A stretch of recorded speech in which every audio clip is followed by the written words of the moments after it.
Assalamualaikum warahmatullahi wabarakatuh. Apa kabar anak-anak semua? Semoga dalam keadaan sehat walafiat ya. Nah, hari ini Ibu akan mengajarkan seni budaya kelas 7. Seni rupa bab 9. Menerapkan ragam hias pada bahan tekstil.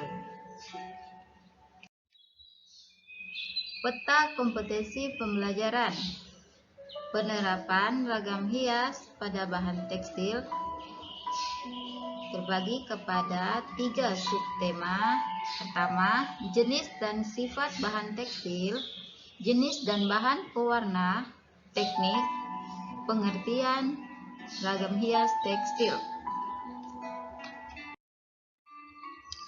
Pada pembelajaran bab 9, peserta didik diharapkan dapat mengekspresikan dan berkreasi.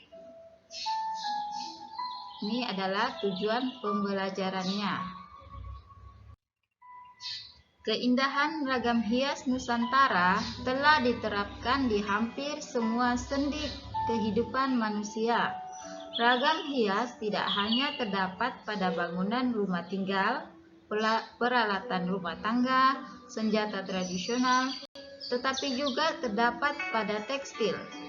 Perkembangan dan pertumbuhan ragam hias pada benda tekstil sangat pesat karena mengikuti mode dan tren yang terjadi. Ragam hias pada tekstil telah diterapkan sejak lama melalui pakaian-pakaian adat yang ada di Indonesia. Perhatikan ragam hias pada tekstil melalui gambar berikut ini. Ini adalah gambar ragam hias pada tekstil. Anak-anak bisa lihat ya di sini contohnya seperti ini. Next.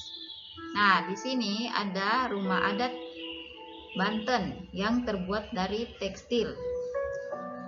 Kris Nusantara, batik Banten yang terbuat dari tekstil. A. Penerapan ragam hias pada bahan tekstil. Penerapan ragam hias flora, fauna, dan geometris pada bahan tekstil banyak dijumpai di berbagai daerah di Indonesia. Penerapan ragam hias pada bahan tekstil dapat dilakukan dengan cara batik, tenun, lukis, bordir, sulam pita, sulam. Jadi ini adalah contoh-contoh teknik pembuatannya. Ada 6 poin di bawah ini. Kita lanjut. Setelah kamu mengamati gambar di atas, jawablah beberapa pertanyaan berikut ini. 1. Teknik apa saja yang dapat digunakan dalam membuat ragam hias pada bahan tekstil? 2. Apa fungsi ragam hias pada tekstil? 3. Apa motif ragam hias tersebut? B. Jenis dan tekstil, sifat dan tekstil. Jenis tekstil dapat diketahui dari perbedaan jenis benang dan permukaan teksturnya. Ini adalah foto yang dilihat di atas adalah contoh alat tradisional untuk menenun. Jadi seperti ini ya, alat tradisional untuk menenun. Nah, di sini kita lihat benang dibuat dari bahan alam atau bahan buatan. Benang katun dibuat dari kapas. Benang sutera dibuat dari serat yang berasal dari kepompong ulat sutera. Manakala kain wol dibuat dari bulu domba. Jadi seperti ini ya, seperti dalam foto ini. Kapas, bulu domba, ulat sutera, dan kain wol. Jenis-jenis bahan tekstil ini memiliki sifat yang berbeda-beda sebagai berikut. 1. Katun memiliki sifat menyerap air, mudah kusut, lentur, dan dapat disetrika dalam temperatur panas yang tinggi. Sedangkan wool memiliki sifat sangat lentur, tidak mudah kusut, dapat menahan panas apabila dipanaskan menjadi lebih lunak. Sutera memiliki sifat lembut, licin, berkilap, lentur, dan kuat. Bahan sutera banyak menyerap air dan memiliki rasa sejuk apabila digunakan. Tekstil dari bahan polyester dan nilon memiliki sifat tidak tahan panas, tidak mudah kusut, tidak perlu disetrika, kuat, dan jika dicuci cepat kering. Ini adalah perbedaan pada jenis bahan tekstil.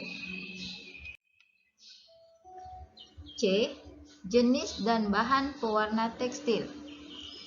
Bahan tekstil dapat diberi warna baik dari bahan pewarna alami maupun buatan. Masing-masing bahan pewarna ini memiliki sifat dan jenis yang berbeda-beda. Pewarna alam ini dihasilkan dari ekstrak alam, akar-akaran, daun, buah, kulit kayu, dan kayu. Pewarna alami misalnya soga dan kesumba. Pewarna buatan atau kata lain sintesis yang dibuat dari bahan kimia, misalnya naptol dan indegosol. Jenis pewarna naptol digunakan dengan teknik celup, sedangkan pewarna indegosol dapat digunakan dengan teknik celup atau colet. Bahan pewarna buatan memiliki sifat tidak mudah luntur dan tahan terhadap sinar matahari. Sebaliknya, pewarna alami memiliki sifat mudah luntur dan mudah pudar karena tidak tahan terhadap sinar matahari.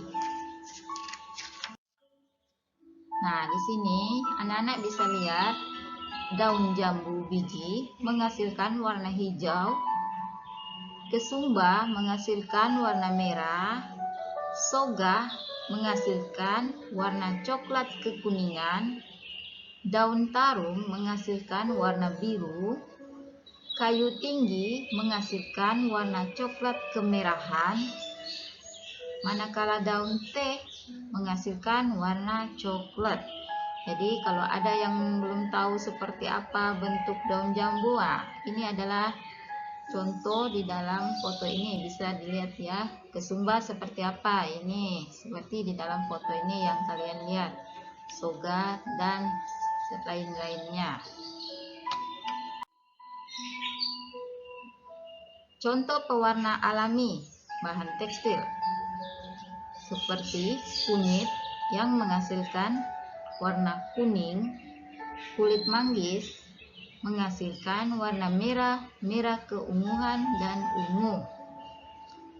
Nah, seperti ini bisa dilihat di foto. Indegosol seperti inilah bentuknya, indegosol.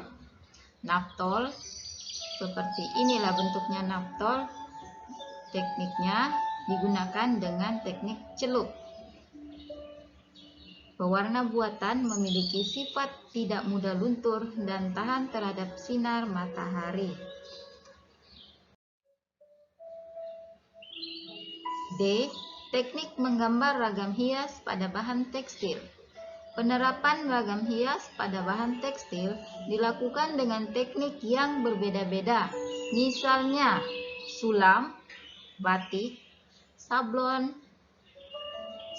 tenun ikat, bordir, dan songket.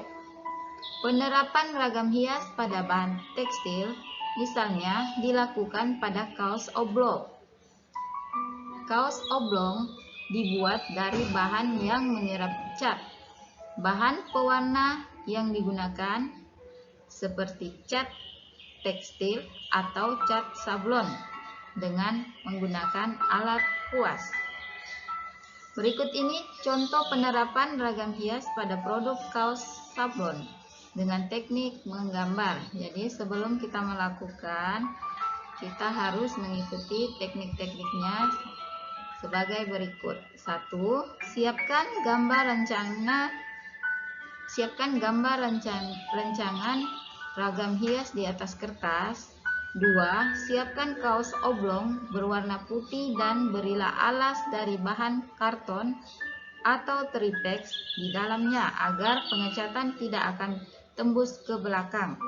3. Pindah gambar rancangan ragam hias ke permukaan kaos dengan pensel. 4. Selesaikan gambar rancangan dengan menerapkan warna-warna yang menarik dengan menggunakan alat kuas. 5. Keringkan hasil gambar ragam hias dengan hair dry atau dijemur. Nah, ini adalah teknik-tekniknya. Bentuk ragam hias dapat diduplikasikan media tekstil. Salah satunya adalah dengan menggunakan tekstil menggambar. Menggambar pada bahan tekstil, kaos menjadi pilihan yang bisa dilakukan. Pewarnaan bisa dilakukan dengan menggunakan cat tekstil atau cat sablon. Proses pembuatannya dapat menggunakan kuas dan diberi campuran beraneka warna. Menggambar dengan bahan tekstil kaos meliputi beberapa tahap berikut ini. Seperti yang sudah Ibu jelaskan tadi, ada 5 poin. Jadi, sediakan kaos warna putih dengan cat tekstil atau sablon. Untuk melakukan itu harus melalui tahap-tahap sebagai berikut yang seperti Ibu jelaskan tadi.